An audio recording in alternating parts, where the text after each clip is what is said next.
Hey everybody, Devin here from the Post Edit Bay. Before we bring you this week's episode, we wanted to acknowledge that during the late stages of our recording, we experienced some technical difficulties during the game recaps section.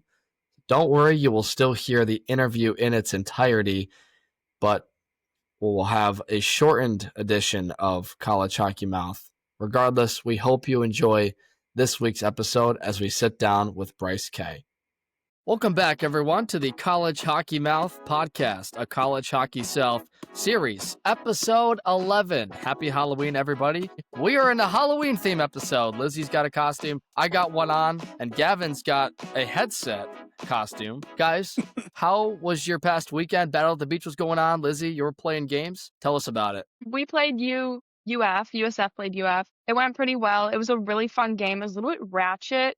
We didn't have referees, so we had to poach them from another game, and we were kind of waiting for like 20 minutes before, and so everybody's warm-ups were just gone. So I was super I wasn't physically cold, but my muscles were cold. So it was a little ratchet, but it was really fun. So finding a ref, what is this, 20 minutes before? What, is No, the it was guy 20 minutes prepared? after. My It God. was 20 minutes So how after did you? the game should have started. Man, okay. So you guys were scrambling, I'm sure. How'd he do? Was it just, we're talking about what, ref and linesman at the same time here? No, just one ref. We couldn't find anybody else. They were scheduled to come on, they were scheduled to come on Sunday when they were supposed to be on Saturday. So it was a little ratchet, but that's okay. It was a little fun because we had our photographer, Matt Brady, who's my goat, and we were kind of just messing around. Like we were laying on the ice, making stars, snow angels. We did a little Step Brothers photo shoot. Yeah, it was fun. So you got away with all of the offsides because you're a defenseman, obviously. Yeah. Actually, I got called. Well, I didn't get called for offsides, but I was skating up and we got one offside, which was a little sad. But it's okay because we recovered. Gavin, how was your weekend? Fun meeting you at the Battle at the Beach. I was going to say, met Devin in person, Battle at the Beach, covered great games. Covered two new champions, so something new for Battle at the Beach this year with the two divisions. So got to see some upsets that maybe people didn't expect, and then some games that went exactly as we expected. So it was a good weekend at Battle at the Beach, but I'm just ready to talk about it more later. You told me that game with Tampa and Lynn was the Donnybrook, and then you had seen everything there was to see with Florida Atlantic as well, and that those guys got upset by Embry-Riddle, but man, what a time out in Coral Springs.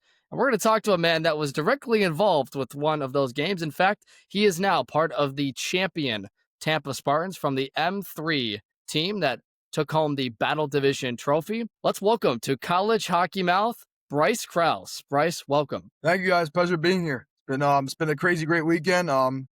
Thrilled we won the championship for the Battle of the Beach. Very, very exciting. It's our first title for Battle of the Beach in program history. And just looking forward to not being done yet with the year. I got to keep steam rolling and just keep on pushing to get to hopefully nationals and keep it good with conference. So we're not done yet. We still got eyes on bigger prizes. So we got work to do still. But yeah, it's been a crazy, great weekend. I'm excited that we took it home. Bryce, it's our pleasure to bring you on this.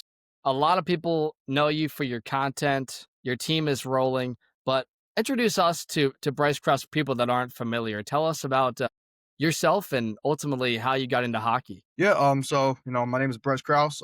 Most formerly known as Bryce K. TikTok, YouTube, all that social media jazz. Yeah. I just been playing hockey my entire life. I started with my dad, who actually is the CEO of Scrub Daddy. So shout out to my dad. He got me into the sport of hockey when I was 2 years old. I got my first pair of skates, and he started training me right from the bat. And he played college hockey for Syracuse, so it wasn't any club or ACHA back then. It was just pretty much rec for fun. And he found out that he decided to hang him up quick because he got injured pretty bad. So that's where I came in play. So I decided to help take in the generation of playing hockey in our family. And my dad started teaching me when I was 2 years old. Started playing in-house league to start when I was younger. I played travel for multiple different teams. Didn't ever make it to the AAA level. My hockey career has been bouncing back and forth, in terms of how it's been. But all that matters is to where I'm at now and how hard I've worked to get here, and just been playing my entire life, training every day to get better. I really didn't. The thing is that people don't really understand is that I haven't taken hockey seriously until 3 years ago when COVID happened, or 5 years ago about. And this actually happened because my other job besides hockey is to be, a YouTuber, a content creator. I've always wanted to make videos, and they're so much fun to make and entertain people. And I just kept going from there. I actually didn't even make hockey content back then. I was just, making regular vlogs as a kid. Actually, this could be 10-year anniversary, November 5th, for starting my own YouTube channel, my old OG channel. That's why I'm bringing the OG vlogs back. And, I just started from that. And I found out in 2021, I had a video blew up on TikTok. My first ever viral video ever. I was like grinding and struggling to go viral on YouTube for years. And then when TikTok started becoming popular, I was like, shoot, I got to take advantage of this. So I did. And my one hockey video when I was playing double A in 16U, 18U level, 4.2 million views in less than a week, which is insane. I was like, okay, I take advantage of this. I got to start posting more. So I was like, I just found out, I might as well start making hockey videos. So I train harder and I practice harder, and I started making great videos to where I'm at now in the college level. Yeah, I mean, it's been interesting. But also the thing is that, the reason why I've been training my hardest out to, get better at the sport is because, social media, people do, judge, people do hate, and that's okay. It just because, I wasn't fully trying to go, to a level I'm at now with just because of that. I also wanted, make better videos and, show people that, it's possible to go from 18 UA to juniors to college. It's possible to do anything you want as long as you put your mind to it. And I just, I played, juniors last 2 years ago, freshman for college last year for UT. And, just kept making videos, and I started getting better because I realized, it's a cool journey to inspire people that, it's possible to do what you can as long as you put your heart and mind to it. And I was like, yeah, I'm just going to keep pushing. I'm going to keep grinding. And I'm at the Otter level. I'm in College Hockey South, my second year, and I'm on a roll this year so far, and so is our team. Yeah, and you mentioned obviously where you are now, College Hockey South, playing UT. What drew you to Florida from New Jersey and to play at U Tampa? To be fair, and to be facts, stating facts, a lot of people, if not a lot of people, the most people at U Tampa are from Jersey, which is crazy. You'll ask someone from U Tampa that's a freshman, sophomore, no matter what grade, they'll be like, where are you from? Oh, I'm from Jersey. So I'm like, I'm blending in right there. And it wasn't even just that. It was just, that's a funny part of, going to the school in Florida. A lot of people from Jersey and New York and Long Island. I just, I was picking, what college to go to for film, as my major is film. So I'm studying film and, the arts. And I found UTAB hockey, and they, reached out to me. I was like, you want to come try out? You want to come take a look at us? You want to come do the program? I was like, yeah, for sure. I would love to. This is when I, played Hershey Cubs senior year of high school. I actually moved to Hershey, stayed in my apartment for most of the season, not the whole school year. I went back to my high school in March when, the season ended. And actually, this is not my first rodeo being in an apartment, because I'm actually in my single apartment right now off campus, which is great. So I, have the responsibility of being by myself and, taking care of things. And, that's how, a real man should do it. And, yeah, I just, played juniors. Wasn't the greatest season. Had to brush it off. Things happen. We all have our moments. And, just wanted to bounce back and find the light at the end of the tunnel somewhere. So I found U Tampa, and then I was like, yeah, I'm going to definitely, try out for them, see if I make the team. I made the team freshman year. First couple games, a little rocky. It's it was the 8U, so it was my, debut, college hockey debut, I should say. Wasn't great, kind of keep my head more on a swivel. It wasn't the greatest debut. As you probably saw in my YouTube videos, it's been a hard start until the third game. And in the third game, I got my first ever goal, and not just my first college hockey goal, my first college hockey hat trick, which was insane. And that's actually going to be a year ago already, which is unbelievable. I don't know how time flew that quick, but it's crazy. But anyways, focus on the future now. And here I am, second year, and I got 6 points in 6 games so far. So keep the train rolling, and I'm just gonna not stop right now. I'm gonna keep going, and the team is rolling. So let's keep going. I just want to say really quick, I love your mindset. I think it's so good. I'm loving the positivity that's coming from you.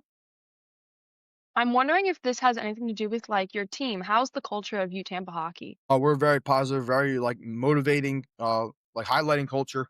We always have that one mindset, and multiple mindsets, I should say. When our coach introduced us to, when I was at my first meetings freshman year, we had, a team meeting, to welcome, like an orientation. And our coach was like, we have that one goal and we want to win the national championship. We want to become national champions and we want to get that job done. It takes a game by game, day by day, practice by practice, every moment on and off the ice. It's a team effort. And I believe, he really said, I believe we can get that done. And I was like, yeah, I agree too. The whole team agreed.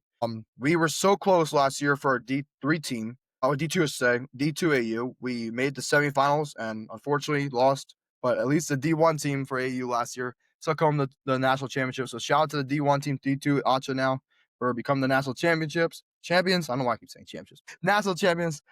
But I'm glad they got the job done. Same mojo happened with them. Same motivation, and we're looking to do that for the ACHA this year as well, and hopefully College Hockey South. But yeah, we just want to become better. We want to become better hockey players. We want to become better as a team, and we just want to keep winning. We want to keep pushing ourselves to do better. That's all. I think that we had a little talk earlier about Ratchet Club hockey life, like not having refs and stuff. You were there for the Clearwater Ice Arena sprinkler incident. How was that?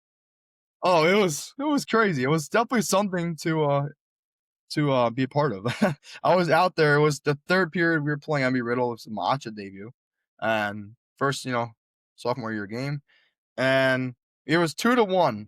And we actually, it was a close game. I felt bad, that, if the sprinkler didn't happen, Embry Riddle probably would have had a chance to win.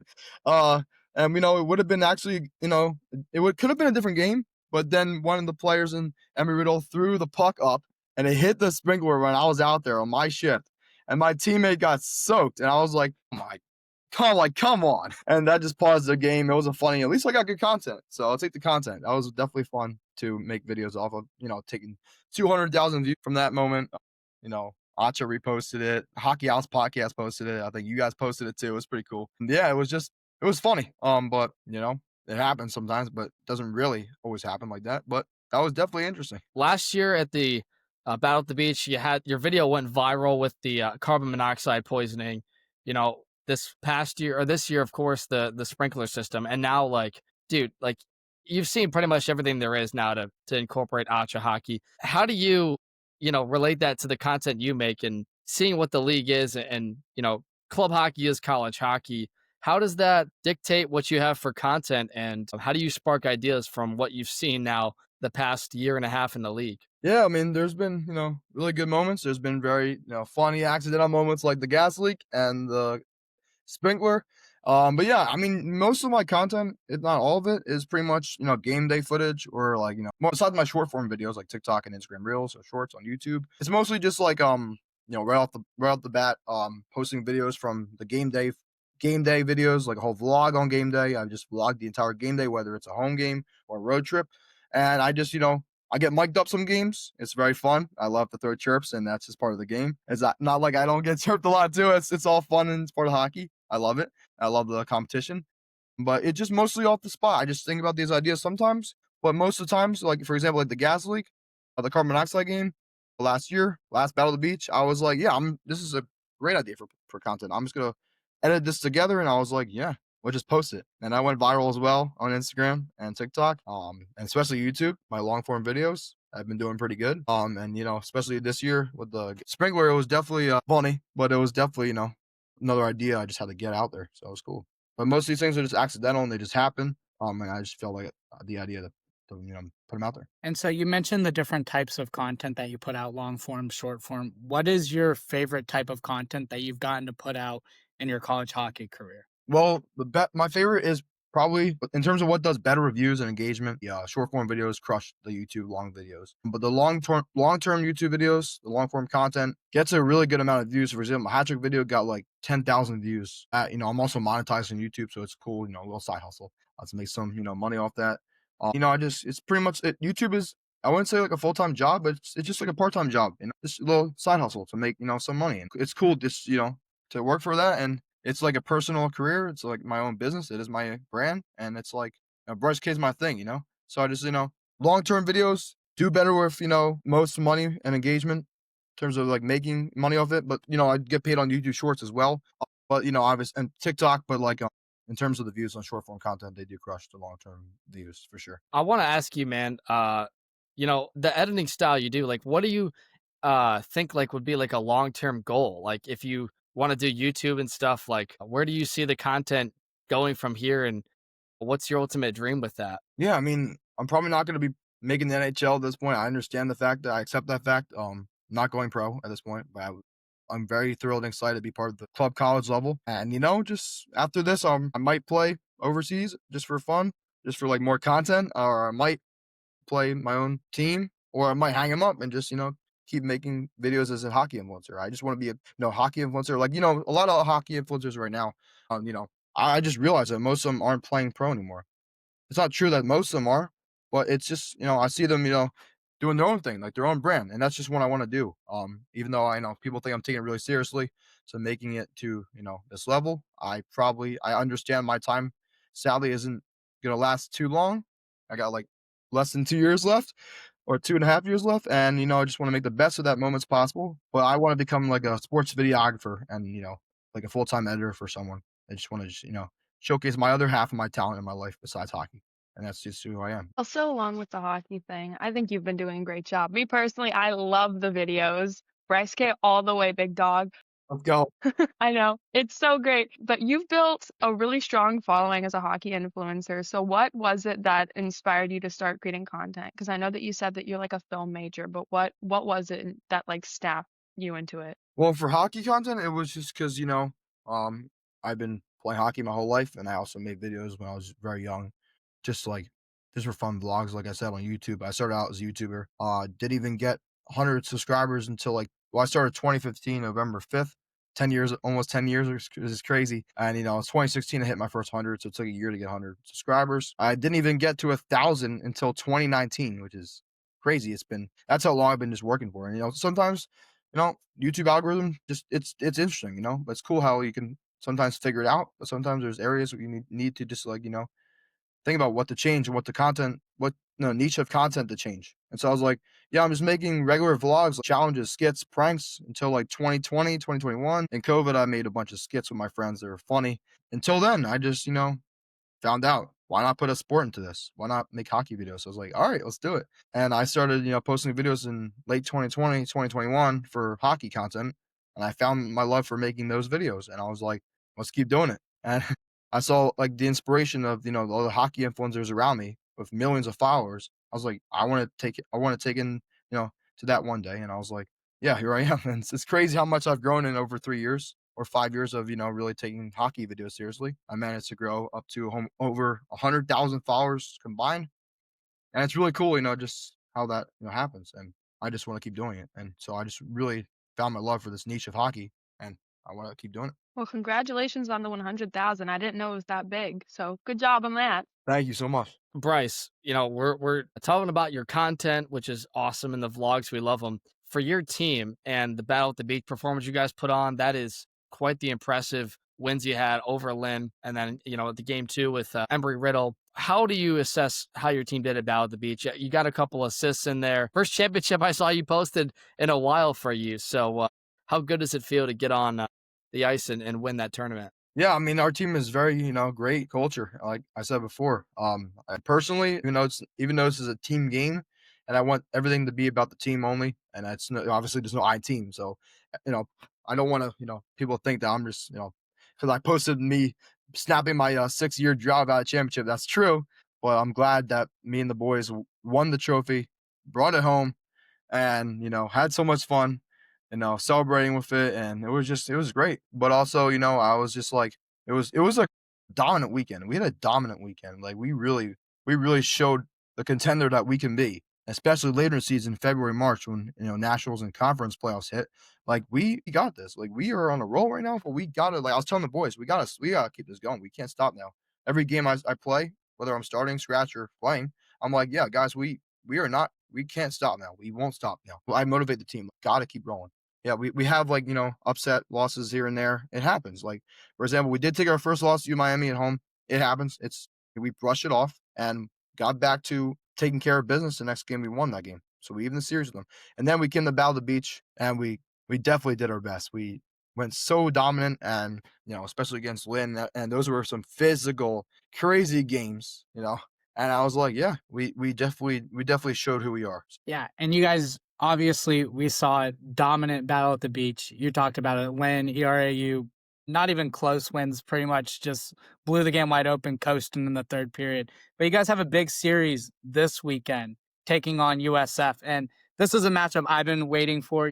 You guys are sitting 1 point behind USF. So this is a big weekend. What is the mindset for the team coming off a battle at the beach and heading into arguably one of the biggest series of the season? Yeah, I mean, it's definitely going to be an absolute battle. It's going to be a war. And, we know what USF has to handle. And we just got to stay true to our game and keep focused on what we can do. Whether we're playing, a team with a losing record or might not be as skilled as USF, or we're playing USF, who's a really contender with us. Just, it doesn't matter. You have to treat a team that we play the same way we treat everyone else. We just got to keep, playing the same game that we play, and we can't just take it lightheaded. We can't play like that. We got to play, tough, aggressive, and yes, it's fun. The Battle of Tampa, it's definitely a cinema. It's definitely cinema. It's great. It's gonna be great for videos too. So stay tuned for the vids this weekend, especially Halloween. That's gonna be cool. We're playing Halloween, so coming up Friday, we just gotta lock in and we gotta keep it grinding here. And we can't get cool now. We gotta stay hot. So yeah. Really quick, do you have any Halloween plans? Do you have any costumes planned out? I don't really have a costume planned out. If you guys suggest some, let me know. But I would rather keep it hockey related because that'd be fun. Maybe I'll figure it out. But mostly So I've been you're really. not gonna come into the rink like full I'll probably face paint or anything? probably not face paint, but I'll probably have to. I'll probably do something. I'll definitely do something for a costume. I haven't done a costume in a few years. I've just been myself as the costume. So I've been me. I've been Bryce K. So Bryce, we gotta ask: have you ever worn a costume related to Scrub Daddy or anything related to like dishwashing appliances? you just had me thinking there. We actually are selling Scrub Dye Halloween costumes in Spirit Halloween now, which is pretty cool. We're in Spirit Halloween. So I'm probably, I might as well just do it. I might as well wear the Scrub Daddy costume into the rink. So that actually might be the best idea, actually. So you just got me thinking there. I'll just get a call. You have to. You have to embrace it. I probably will do it. I definitely will do it. And I got to do it for my dad, He'll definitely have a crack at that one. He'll laugh at that one. That'll be fun. He enjoys Yes, me. do it. Him and stuff. Quickly on that, what impact has your dad made on you? Of course, everybody knows him from the Shark Tank pitch and making Scrub Daddy into what it is. But as your dad and how supportive he is, what kind of role has he played in your career and your decision to go to college? Yeah, I mean, like I said before, first thing it started with him, and then he just hanging him up and wanted to figure out that he wasn't really wanted to go pro, kind of like same with me when I was younger. He started taking action in business, and that's where he finessed in. That's where he dominated in. Business is his life right now, and and entrepreneurship. He's the best businessman I've known ever. My dad is just such a true legend to me, and he's so supportive. And I want to say thank you to him for everything he's done for me. And he won't stop coming to my games every weekend. He's flying down to my games, whether it was at Battle of the Beach or a away game or a home game. He's always there supporting me, cheering me on, whether I'm scratch or playing. He's here for me and the team. And he loves me. He loves everyone on the team. He's like such a great guy. And from like in career wise, he's the one that really inspired me to make the juniors and keep pushing it. Like I was younger, I wasn't really. I get like it's in my story. I just didn't listen to him. I should have. Now I realize I wanted to go to the NHL. Like damn, I really wanted to take it seriously when I was younger, and it's a little bit late now. I realize. Obviously, nothing's impossible. Everything's possible as long as you put a mind to it. But he really wanted me. He really wanted me to go to NHL, especially because we're big Philadelphia Flyers fans. He's huge, diehard Flyers fan. And he wanted me to play for the Flyers. He wanted me to be in the show, and I was just not. That was not me when I was younger. I was like, I lacked, the skill because I wasn't taking it seriously. I did not really want to show up to practices. I didn't even want to try. Not that I didn't like the sport of hockey when I was younger, which is surprising. I just didn't take it seriously. I didn't even my dad wanted me to go to clinics. I kept complaining about it. I was like, I want this to be over already. I hate these 2-hour clinics. I don't want to skate anymore. I just want to, do my thing and play video games and make other videos, not this stuff. And that's where the regret and remorse comes in now. I'm like, but I don't regret being the college level now. But I'm like, damn, if I really took it seriously when I'm younger, if I look back now, I would have probably made the NHL or at least would have made a minor level, like a minor league semi-pro level. But I'm proud to be where I'm at now. He got me into playing the juniors from 18 UA, which is crazy. I went from the lowest level of travel to making it possible when I got called up mid-season in 2023 to play for the Philadelphia Low Flyers in EHL Premier. And I was like, and my dad's like, you got this, BK. This is your opportunity. If you want to take it, it's definitely a big jump. It's very big transition from what you're playing now. And it's up to you if you want to take this risk or want to take this opportunity. I'm like, I thought about it for a second, and this was actually when I was still making videos. I was like, all right, I'll do it. And I was like, I got this. And I played juniors. I got my debut in the EHL Premier. I got my first assist in my first shift, which was pretty cool. After that, I got a cold streak, and I didn't even get any points in 10 games I played. I had decent, really good playing time, playing for them. And then in the playoffs, I actually got injured. First off, I got injured in Connecticut, and this is how much he supports me. He was freaking out in the middle of the night. He was across the country in Asia for business. I got injured on live broadcast. He watches it. He's watching the broadcast. That's how much he loves me. He supports me. He's watching the broadcast. He's like calling me. He spam called me about 100 times. Bro, are you okay? Are you okay? Because I got knocked out on the ice and I had my teeth chipped. I got a cross check or elbow straight to the head, and I was out. And yeah, I was on the ground for like a good 10 minutes on ice, I should say. He was so worried. I'm like, Dad, I'm all right. That was my welcome to juniors. And yeah, I know I keep talking about it.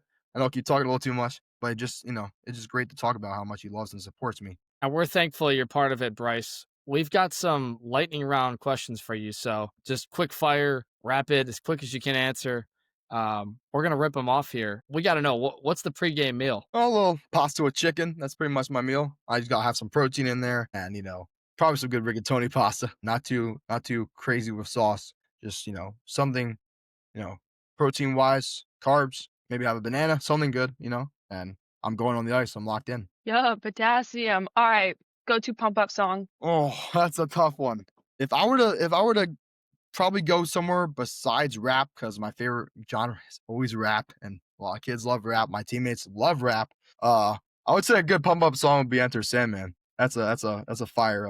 It's a fire, like, go crazy. Yes, it's a classic rock song, and it gets me fired up every game. Can't go wrong with Metallica. Now I got to ask, and this is a kind of a crazy question, but what is your best chirp you've heard or delivered on the ice? This one I actually just got me thinking, and it was last year, and I was mic'd up for it. I was outside for the Buffalo Classic in Niagara.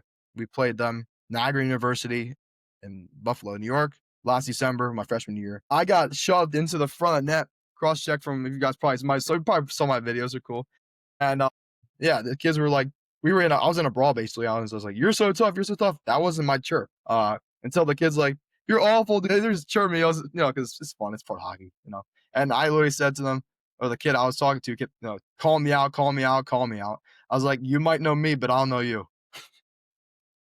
So a little crazy chirp, but it's part of the game.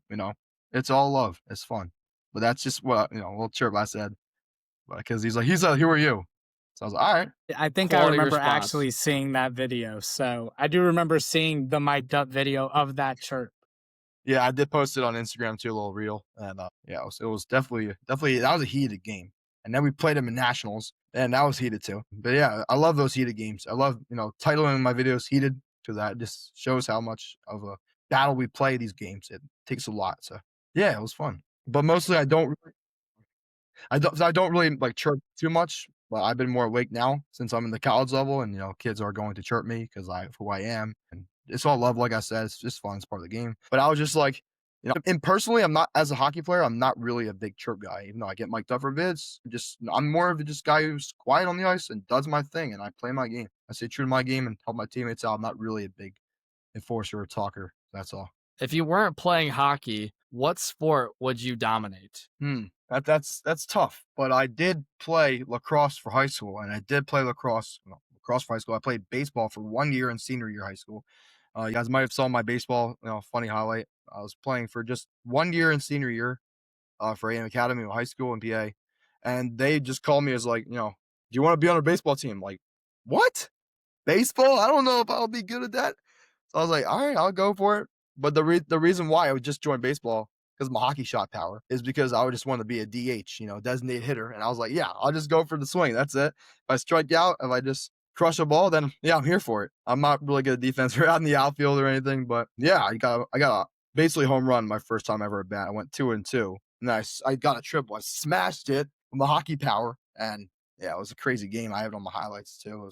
It was cool, but I did play lacrosse for high school, and all 4 years of high school, I actually was pretty gross at lacrosse. And it's kind of similar to hockey, but not fully. I'd say it's pretty brutally physical too. It's definitely rough. Especially you can slash a lot better instead of in hockey you're in the box for that. But yeah, definitely physical too. That's why I like lacrosse for high school. It's very physical and it's very fun, fast paced. I actually had some insane highlight goals, and our senior year we actually went winless for all my years, so we actually were not really good. But we were private school. We weren't really like playing with like big public schools or like in a real big league. We only had like 4 teams or 5 teams in the league. We went 0-5, 0-6, 0-8 junior, senior year. I came back from Hershey after juniors, and I was like, yeah, I'm not going to stop playing sports now. So I was like, I'm playing for high school one more year, finishing out senior year, playing lacrosse. And I had like 6 goals in the year. And then we made the playoffs. I was like, shoot, I don't know if we're going to do anything now. But I told my team, like, we got this. We have to keep, like I said, that mentality I have for hockey, had to give it to lacrosse. I was like, yeah, we got this. Let's upset some teams here. And we upset the number 1 seed school in our first ever win in program history, which is crazy. But we got our first win, my first win in 4 years. Yeah, and we made it to the championship. Unfortunately, lost the championship. It's on my YouTube. But that just gave me more fuel and hunger to put that into hockey. So that's where I won my championship this past weekend. So I took all my anger and my fuel and motivation and put it to hockey, and here I am. Do you have any like things you do, like hobbies that people don't know about? I wouldn't say much going on for me besides hockey content, but I do love pickleball. So I do play a little bit of, another fun side sport, I should say. I'm really good at pickleball. Play on the course here in Tampa. They're fun. There's a beautiful court at the riverfront, and I'm playing my friends, my ex-roommate. So yeah, we're really good friends still. And yeah, pickleball is another cool sport I dominate in, even though I've been playing for like 6 months. But I did post a pickleball tournament video on my YouTube. Yeah, besides that, it's hockey, content, and life. That's all. That's all I'm focused on. Well, Bryce, it was a pleasure talking with you, man. A lot going on. We look forward to seeing you and the Tampa team continue your season, and keep up the great posts, man. We love the content, and keep being you. Keep being original, man. Thanks for coming on the pod. Thank you guys so much. I really appreciate your time. It's an honor to be here. Bryce K. away. Thank you. Thank you guys. That was a fun interview with Bryce K. Guys, what a ball. We got an absolute chorus here. We got Ricky Bobby, Jason Voorhees, and hello from Smurfland, guys. Golly, Halloween's ripping this year. Lizzie, I love the movie Talladega Nights. Great job with the Wonder Bread suit. Thank you. It's so great. I love it. I got show it it from off to people. John. Here it is. So we've got there's the whole Gavin thing. heavily breathing into the microphone. Holy. It's my bad. I'm wearing a Jason mask right now. What do you expect? Yeah, well, I have sideburns on, so what do you expect, huh? He's also got the We jersey, had a moment though. of silence for this. I'm gonna say, Like the double points for the jersey. Voorhees on the back. Very good. Let's go. I think I've seen that at Walmart a time or two. 13 on the sleeves. I've seen that at Spirit Halloween for like $180. This was $60. I don't know what Spirit of Halloween you're going to, but don't shop there anymore. I don't shop there. I make my own, or I get it from a sweatshop. Guys, we are really hoping Bryce will wear the Scrub Daddy costume by the time this comes out, because we're recording this Wednesday. So if this comes out the Halloween night, we hope Bryce is wearing the Scrub Daddy costume or whatever he's got with it. And a fun interview. I think what people don't see too is how dedicated he's talking about, right? With like double time. I mean, building content, you guys know, like it's not easy. So we really commend Bryce for coming on. I really hope our audience liked it as well. Yeah, it was a great interview, and you see a lot of Bryce's content, and to hear the story behind it and growing up and how his dad was so instrumental in his career as a hockey player and even making content. I think that was my favorite part. I mean, my favorite part was just kind of getting to know the kid, because I don't know, I'm used to him being all hyped and being like, "What's up, guys? Blah, blah, blah. Bryce K all the way," But it was so interesting, like, hearing all of the instruments behind all of that and all of his thought processes. He's a good kid. It was a good chat. I love too the side note. You'd think he'd be like a big chirper, and I don't know if that's true. I haven't been on the ice with him, but I'll take his word for it. And that he does his own thing. It's showing. They're off to a great start. That Tampa team. We're going to talk about them and more, but we got to recap the battle at the beach. And guys, what a tournament! Gavin, we were on site for it. So much fun. Starting with the Florida and Florida State game, which is our game of the week. Florida State controlled the pace of play. They come out on top with a 5-3 dub, and we'll get to their championship winning game in a minute. But Alexander Jensen played phenomenal. Yeah, and that whole team, when we had Ryan Chambray on earlier this year, after Battle at the Beach, you mentioned they won the championship. I went back to one of the clips we had of him talking about the team and what you could expect, and they backed it up. And it's a big part to, like you mentioned, Alex Jensen, big game, scoring 3 goals. I mean, that was huge for that team to propel them past one of the strongest teams in ACDC so far this season based on the amount of games played. I know Florida State recently started their season, so they're a little bit behind in terms of games played. But they came out and showed why they're going to be a tough team this season to beat. Guys, before we get to the rest of these game recaps, gotta rate the jerseys because Battle at the Beach, half the appeal is the jerseys, the tropical themes. So I want to go from left to right, starting with you, Gavin. Rank us your top 7 because Florida Atlantic had copies in the M3 and M2 team. What did you like most out of the kits this weekend? All right. I'm a little untraditional. Most people don't like bold colors on hockey jerseys, but this will be a hot take. Well, actually, maybe not. Lizzie's got the same thing. But ERAU came out with six sweaters. I mean, I love the palm trees and then tying the jets in. I mean, most of those guys playing on the ice are going to be pilots. So you tie that into getting fighter jets on your jerseys. I don't know. Something about that was different for me. And then we mentioned it last week, Florida Tech with the little T's came out with their jersey, put some stars on them. Those were clean. We mentioned new jerseys for them. So that was exciting. And this one's also a little bit of a hot take. Florida coming out with something you don't see too often, I feel like. And those jerseys were clean, plus their jersey reveal, with number 6'7", Zarek Zelmansky out there. And then FAU coming up with the powder blues. And Tampa, we know they got new jerseys. And this might be groundbreaking news, but their jerseys didn't come in time, and they tried to get them on a truck for the championship game, and they were going to be able to switch mid game if they got them, but they unfortunately didn't make it in time. And then rounding out 6 and 7 was FSU and Lynn. FSU, I mean, their jerseys are clean. I don't think they came out with a Battle at the Beach jersey, so that's why they're kind of where they're at. You went down the line the whole way there. Lizzie, what's your takeaway? Because I think you got a real opinion on this. I agree 110% with Gavin for Embry-Riddle. I'm a huge sucker for dark blue and yellow. I think it's such a solid combo. And again, with the Jets, that's so wicked. FAU's, again, I do like bright colors on jerseys. And it's the powder blue, I think, was cute. It's probably not the right word to describe a hockey jersey, but I don't know. It kind of served. I liked it. Let's see. Next, Lynn. I mean, I just thought Lynn's was cool, so I had to put it 3. Then Florida Tech. I mean, the deep crimson color. I thought it was kind of cool. I like the little dot details. FSU, then UF, then Tampa. I will say I did not know about the whole Tampa jersey mishap. I was looking at the pictures and I was just like, oh, Tampa has the same jerseys.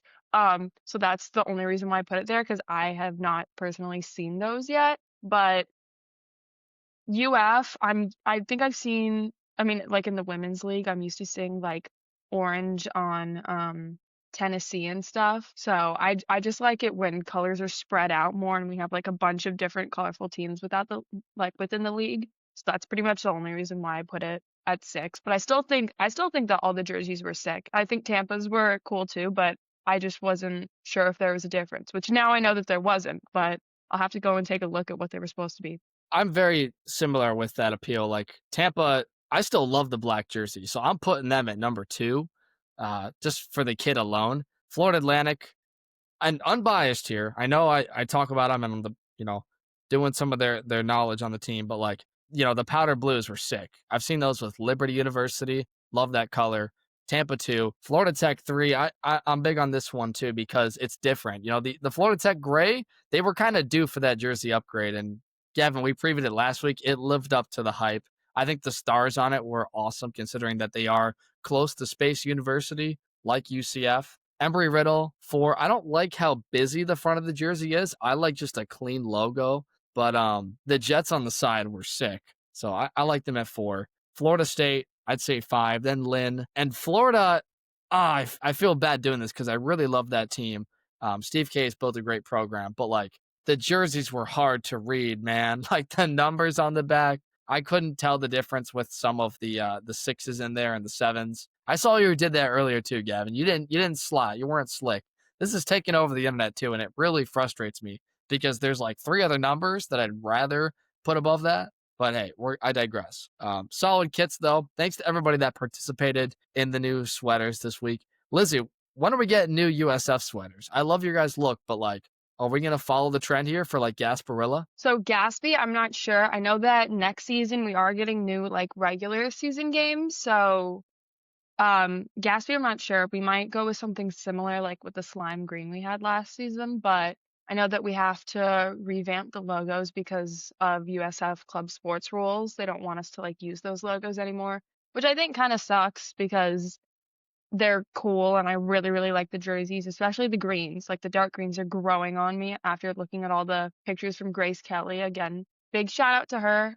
She was one of the photographers at the Columbus Classic. But I just got those pictures in and I think that they look really, really nice. But I know next season for sure we're getting new light and dark jerseys. So excited for that. But I'm a little antsy too because I really like the ones we already have. But hopefully that means I get to keep them. So. And you mentioned those Gasparilla slime green. Maybe next year, maybe those become regular and you get some glow in the dark like the Kraken did. Get some glow in the dark hockey jerseys. Those are so cool. I saw those. Those are so wicked. I would kill someone for that. Huh, that was a joke because it's Halloween. Maybe it's not, but.